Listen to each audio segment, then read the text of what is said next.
Animal Farm by George Orwell. Chapter 2. 3 nights later, old Major died peacefully in his sleep. His body was buried at the foot of the orchard. This was early in March. During the next 3 months there was much secret activity. Major's speech had given to the more intelligent animals on the farm a completely new outlook on life. They did not know when the rebellion predicted by Major would take place. They had no reason for thinking that it would be within their own lifetime, but they saw clearly that it was their duty to prepare for it.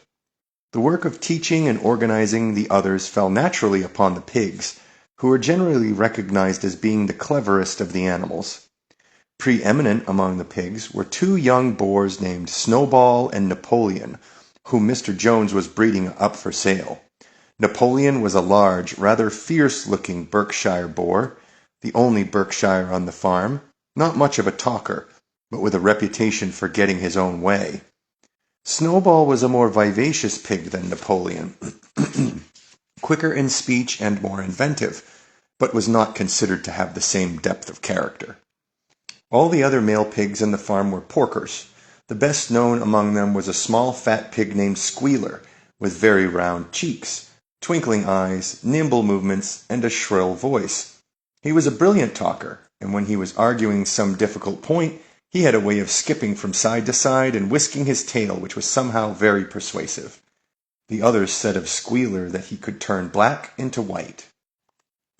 These 3 had elaborated old Major's teachings into a complete system of thought, to which they gave the name of animalism. Several nights a week after Mr. Jones was asleep, they held secret meetings in the barn and expounded the principles of animalism to the others. At the beginning they met with much stupidity and apathy. Some of the animals talked of the duty of loyalty to Mr. Jones, whom they referred to as Master, or made elementary remarks such as, "Mr. Jones feeds us. If he were gone we would starve to death." Others asked questions as, "Why should we care what happens after we are dead?" Or, "If this rebellion is to happen anyway, what difference does it make whether we work for it or not?" And the pigs had great difficulty in making them see that this was contrary to the spirit of animalism. The stupidest questions of all were asked by Molly, the white mare. The very first question she asked Snowball was, "Will there be sugar after the rebellion?" "No," Snowball said firmly. "We have no means of making sugar on this farm. Besides, you do not need sugar. You will have all the oats and hay you want." "And shall I still be allowed to wear ribbons in my mane?" asked Molly. "Comrade," said Snowball, "those ribbons that you are so devoted to are the badge of slavery. Can you not understand that liberty is worth more than ribbons?" Molly agreed, but she did not sound very convinced. The pigs had an even harder struggle to counteract the lies put about by Moses, the tame raven. Moses, who was Mr. Jones's especial pet, was a spy and a tale-bearer, but he was also a clever talker. He claimed to know of the existence of a mysterious country called Sugar Candy Mountain, to which all animals went when they died. It was situated somewhere up in the sky, a little distance beyond the clouds, Moses said. In Sugar Candy Mountain it was Sunday 7 days a week. Clover was in season all the year round, and lump sugar and linseed cake grew on the hedges.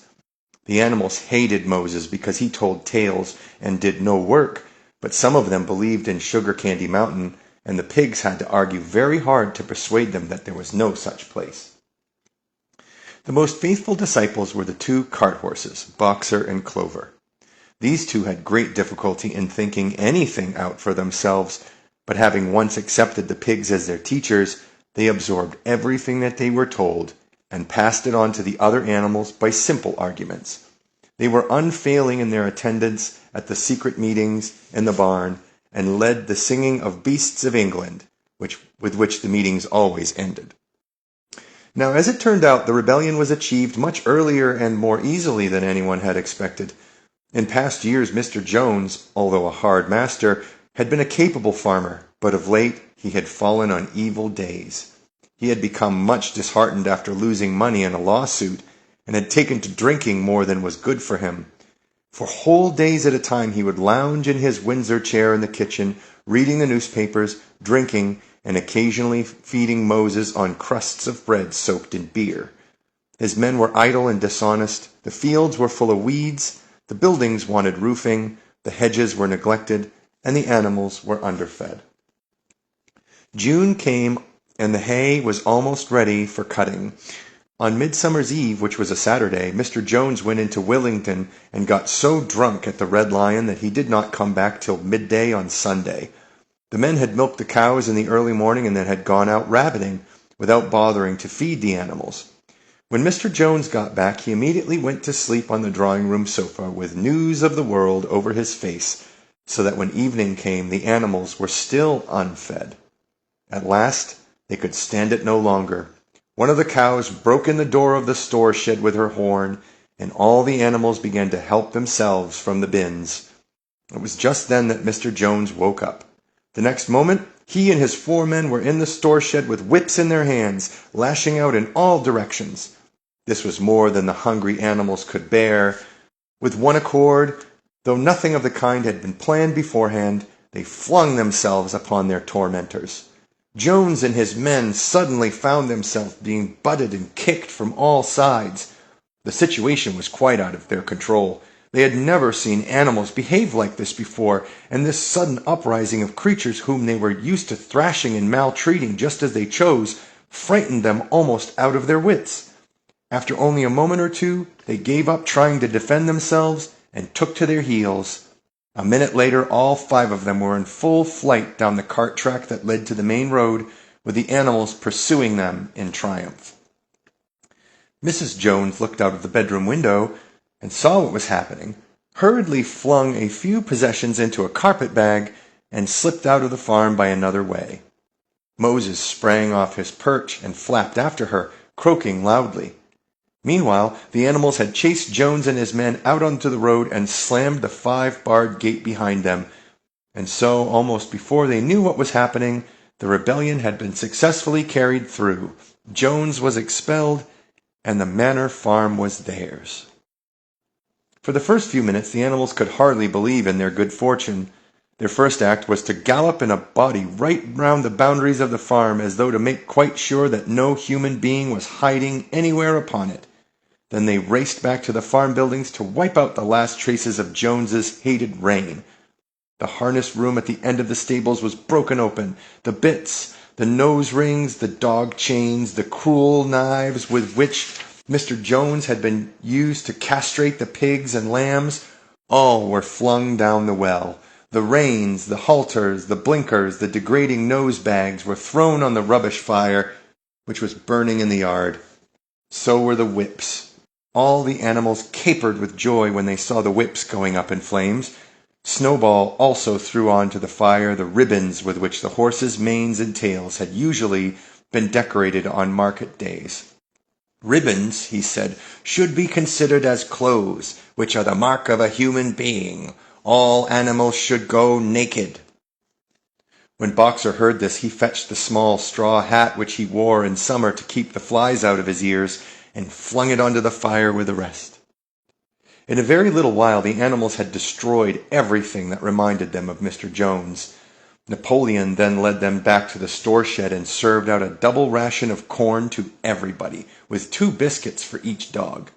Then they sang Beasts of England from end to end 7 times running, and after that they settled down for the night and slept as they had never slept before.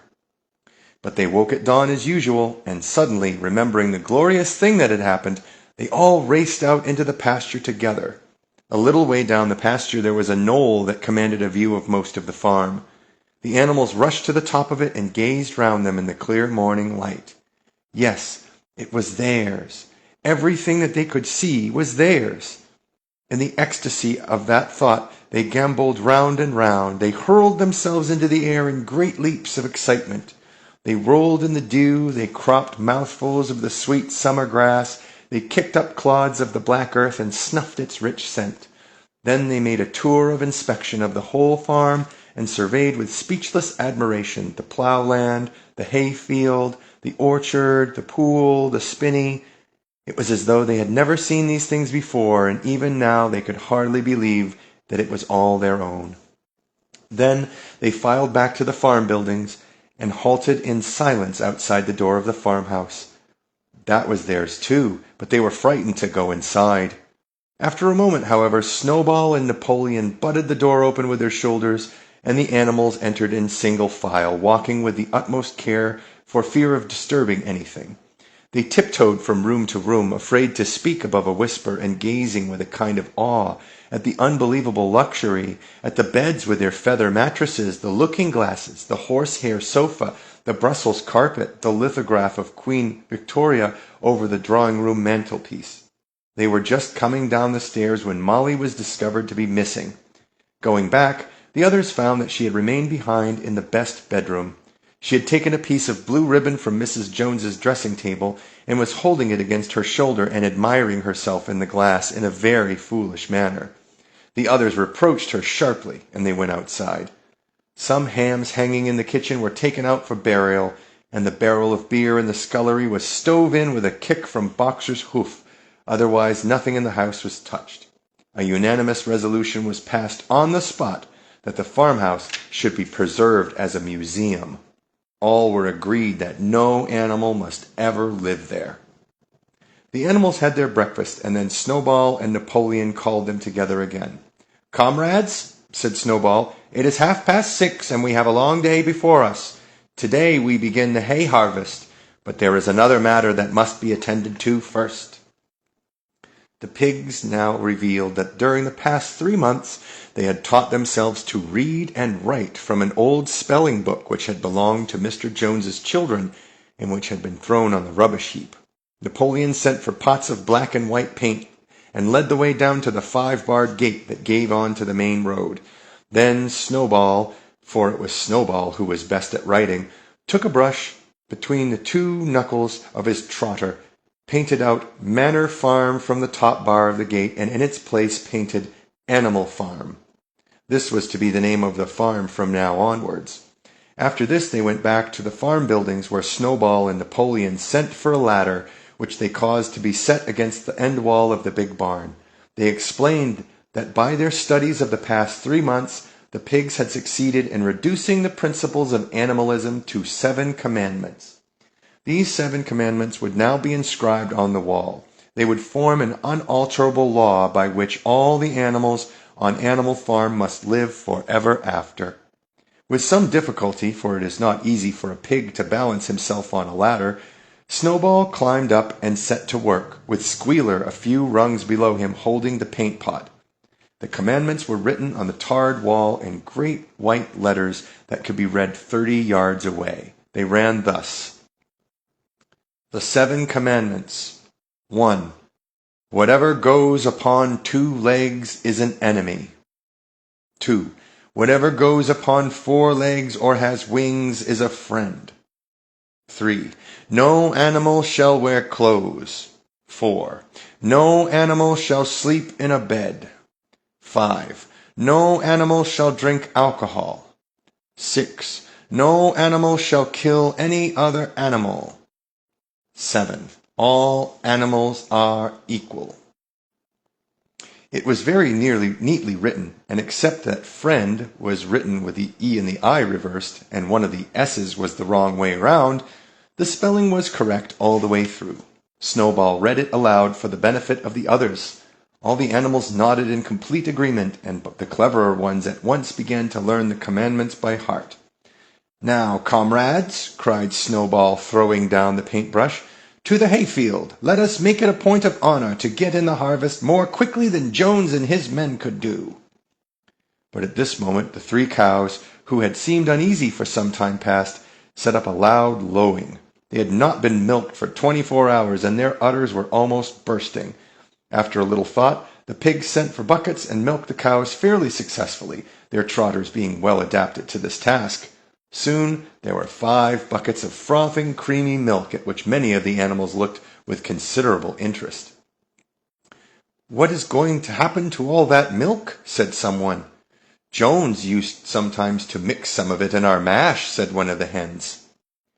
"Never mind the milk, comrades," cried Napoleon, placing himself in front of the buckets. "That will be attended to.